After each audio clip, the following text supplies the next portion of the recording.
CEO pretended to be broke on every date. The single dad was the only one who stayed. They were already laughing before he reached the table. Derek Wells leaned toward Claire Harmon and pointed, barely, just the rim of his champagne glass, at the man crossing the restaurant in a jacket that had seen a few years. "Is that your ex?" he said. "At the Laurel. In that?" Claire looked. Said nothing, which was confirmation enough. Derek settled back in his chair and watched Nathan Cole make his way toward the far window table with the expression of a man who has identified sport and intends to take it. The Laurel was the kind of restaurant that understood what it was for. Soft lighting that made everyone look good and made money look better. Tablecloths that stayed white because the staff changed them between seatings. A wine list that required no description. If you needed it explained, the server explained it graciously, and you were still expected to know. Derek Wells had taken clients here for 7 years. The table near the window was his preference. He told Claire on their third date, "I like places that have standards." The man now sitting at the far window table wore a navy suit that fit him, had been pressed by hand that morning, and was approximately 3 years old. His shoes were polished. His daughter had done most of the work that afternoon, narrating the process for an imagined audience with the thorough commentary of someone who intended to do this correctly and wanted credit for it. He set a small, folded piece of paper on the table before he'd even opened the menu. A drawing. Stick figures. He looked at it once, then put it in his pocket. The woman he was meeting had arrived before him. She wore a well-cut jacket and looked like someone who had learned over time to carry a lot while appearing to carry nothing at all. Derek Wells observed all of this from across the room and decided it was manageable.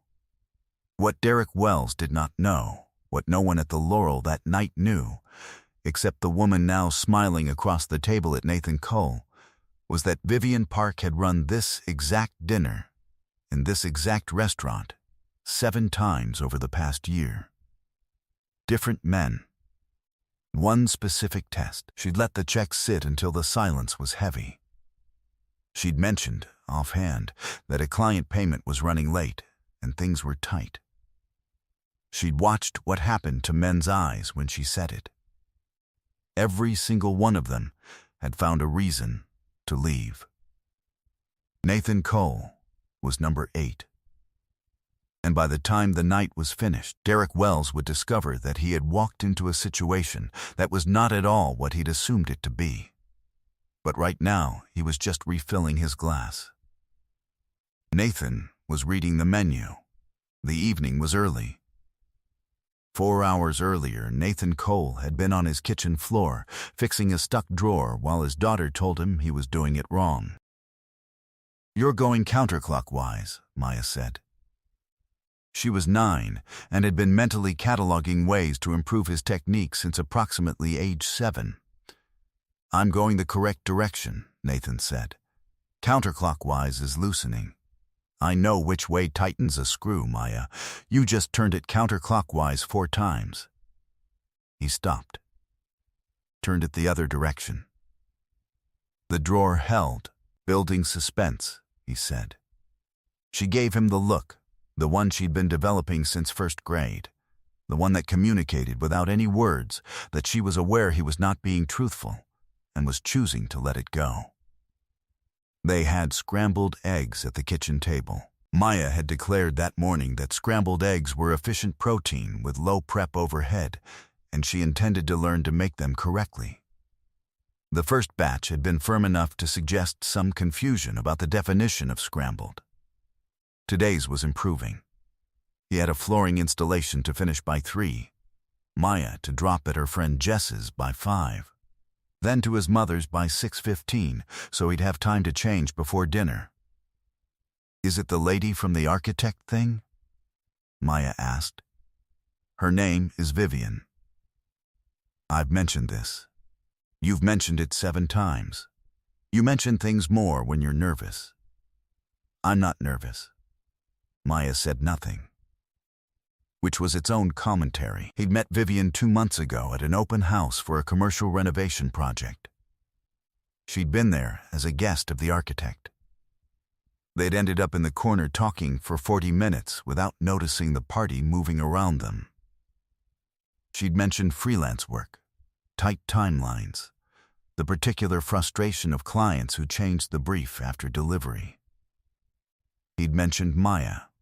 She'd laughed at the counterclockwise story. He'd told it on himself. And the laugh was real, not performed. She texted 3 days later. He drafted his response at the kitchen table while Maya watched from the doorway and offered editorial improvements, describing his first attempt as too formal. "Dad, you sound like an invoice." He'd sent a better one. She replied in 4 minutes. What Nathan Cole did not know, eating eggs on a Thursday morning, going over his pickup schedule, was that Vivian Park was not a freelancer. She was the founder and CEO of Park Meridian Creative, a brand strategy firm with offices in 4 cities, 40 employees, and a client roster that included 3 companies most people would recognize on sight. She owned the apartment she'd called just a place. She drove a car that required a specific mechanic. The freelance projects she'd mentioned were pro bono board seats she held because she believed in the work, not because she needed the income. She'd built the firm over 11 years, starting with a laptop and 1 client who paid 30 days late. She knew how to read a room, a brief, and a person. She'd read Nathan Cole in about 20 minutes at the open house and thought, this one is different. The test hadn't been planned. It had evolved after David. David had been warm, interesting, attentive, until the 3rd date, when she'd mentioned her invoices were delayed and things were a little tight. He'd ended the evening early, texted from his car, "Think we want different things." After David came Marcus, who'd suggested somewhere cheaper when she proposed splitting the check. Then a man whose name she'd mostly let go, who'd excused himself to take a call when she mentioned the utilities and simply not come back. Then 4 more, each one warm until the money seemed uncertain, each one somewhere else by the time she looked up. 7 men, same dinner, 1 test, all gone. She'd told her assistant Keisha, "I just want to know if someone will stay when they think there's nothing in it for them." On their first date, a Tuesday, this restaurant, the small table near the bar, she'd let the check come and sit. Hadn't moved. Nathan had picked it up without making it a moment. "We should split it," she said. "Next time," he said. Like it was decided. Like next time was a fact he was reporting, not a question he was floating. She'd nearly told him right then. She still wasn't sure why she didn't. He pressed Maya's scrambled eggs note. She'd left one, tucked into his jacket pocket. "Good luck at the fancy dinner, Daddy. I believe in your technique. Love, your best kid," and drove to work. The drawing was in his pocket when he walked through the door of the Laurel. Derek Wells arrived at their table at 7:43. Nathan had noticed him earlier. Not the name, not the history, just the quality of a man who moved through rooms expecting to be registered, and then gone back to listening to Vivian describe her grandmother, who made soup from anything and called it creative cooking. They were laughing about it when Derek stopped beside their table. He didn't apologize for stopping. Nathan. The word carried specific weight, not greeting exactly, something closer to documentation. "Didn't expect to see you here." "Derek, the renovation business keeping you busy?" He said renovation business with the particular care of someone who has already decided how they feel about a thing and wants you to know. Always, Derek's eyes moved to Vivian. "Brief, comprehensive, don't think we've met."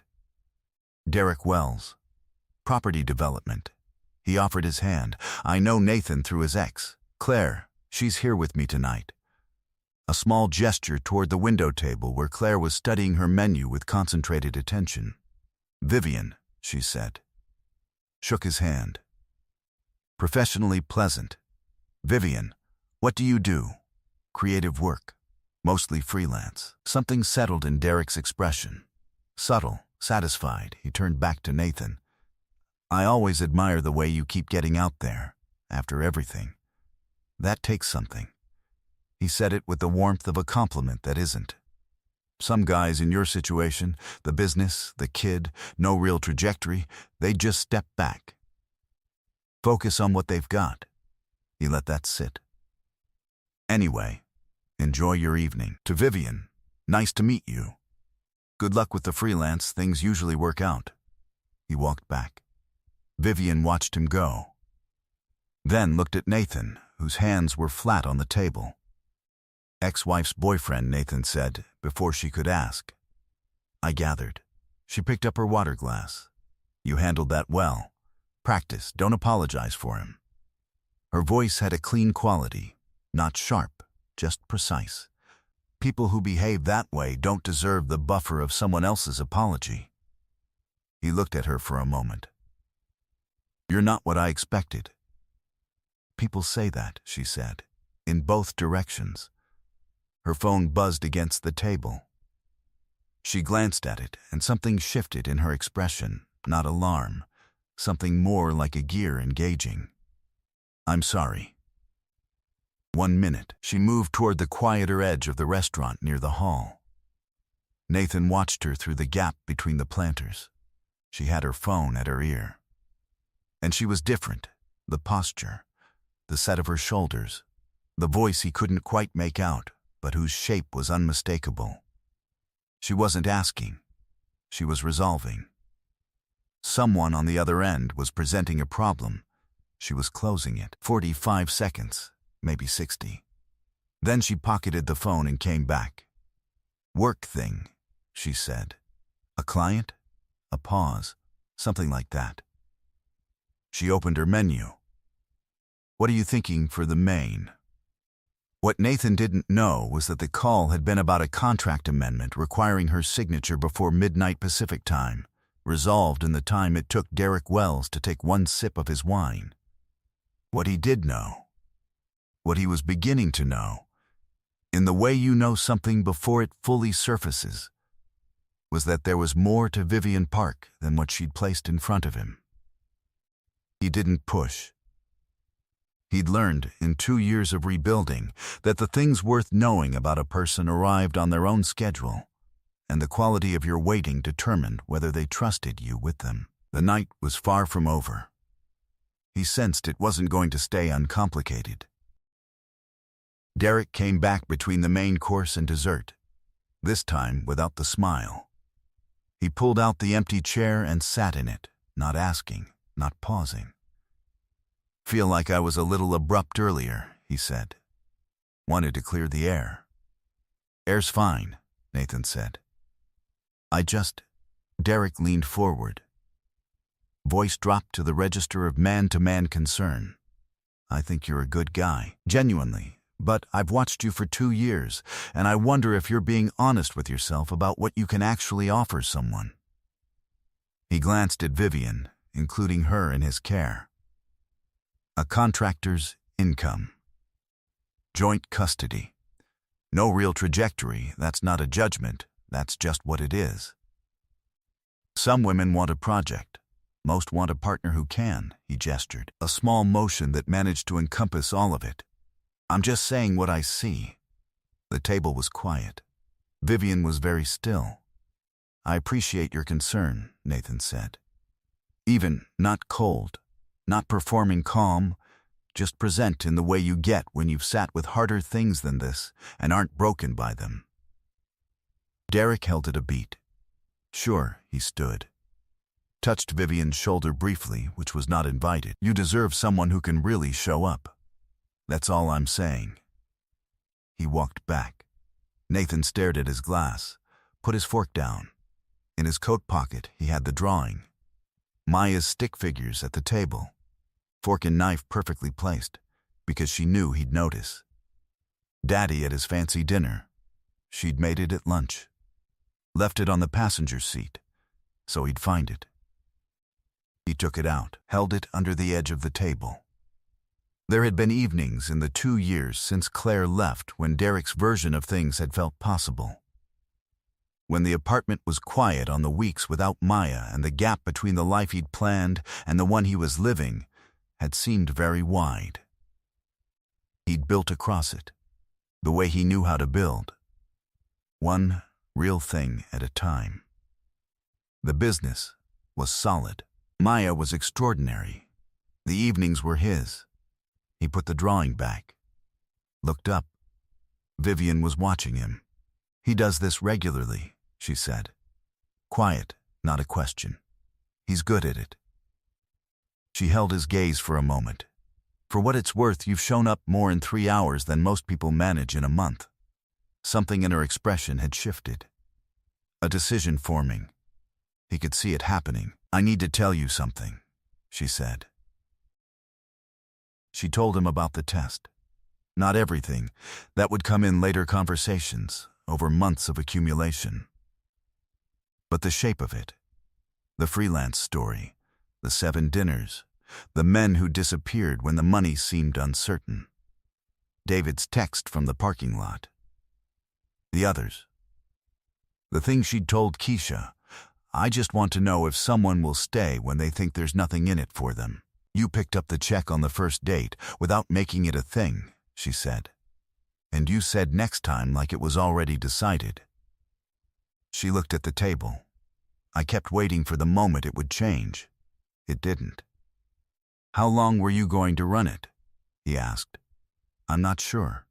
She met his eyes. "There's more to tell you. About what I actually do. But I wanted to say that part first, because you deserve to know I noticed."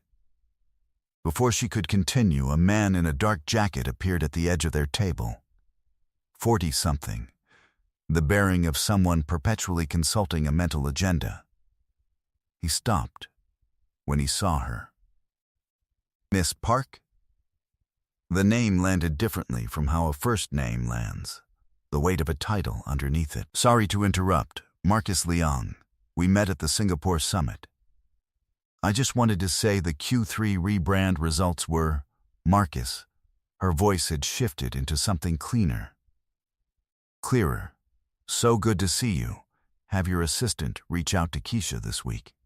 He nodded quickly, retreating, understanding he'd interrupted something. Nathan sat very still. "Miss Park," the deference in it, the automatic professional gravity. "Park Meridian," he said slowly. Something assembling. "I know that name. Maya's school did a full rebrand last spring." The principal mentioned the CEO by name when she announced the partnership. He stopped. Vivian looked at him steadily. "Yes." He sat back slightly. Not shocked, more the feeling of something clicking into the place it had been moving toward. He thought of the phone call. The posture through the glass. The 45 seconds that had closed whatever needed closing. 4 offices, she said. 40 people. "I started it 11 years ago in a spare bedroom with one client who paid late." She held his gaze. "The freelance story is truer than it sounds. It just has a different ending than I let on." "Why didn't you?" "Because I was tired of people staying for the wrong reason." Plain, steady. "I needed to know you'd stay when you thought there wasn't one." Across the restaurant, Derek Wells had witnessed Marcus Liang approach the table. Had heard Miss Park and Singapore's summit with the specific inflection of professional deference, not social nicety. He was very still at his window table, doing arithmetic he hadn't come to dinner expecting to do. Claire was watching him watch the far table. Her expression was something she kept to herself. Vivian turned, looked directly at Derek, who, finding himself looked at, did not look away quickly enough. She put down her wine glass. Stood. Crossed the room. The restaurant did not go silent. It just shifted its attention slightly, the way rooms do. "Derek," her voice was measured. "Even. Your company submitted a proposal to Park Meridian 18 months ago." mixed-use development in the Fairview district. Do you remember the discovery meeting? Derek's face went through several things rapidly. You talked over 2 of my associates throughout the presentation, Vivian said. You interrupted the architect on the project 3 times in 20 minutes. I made notes. She held his eye, unhurried. The proposal was strong. The culture wasn't something we could work with. I made that recommendation personally. She picked up her bag. I thought you should know. Since we've properly met now. She walked back to the table. Nathan looked at her. She sat down, opened the dessert menu. What are you thinking?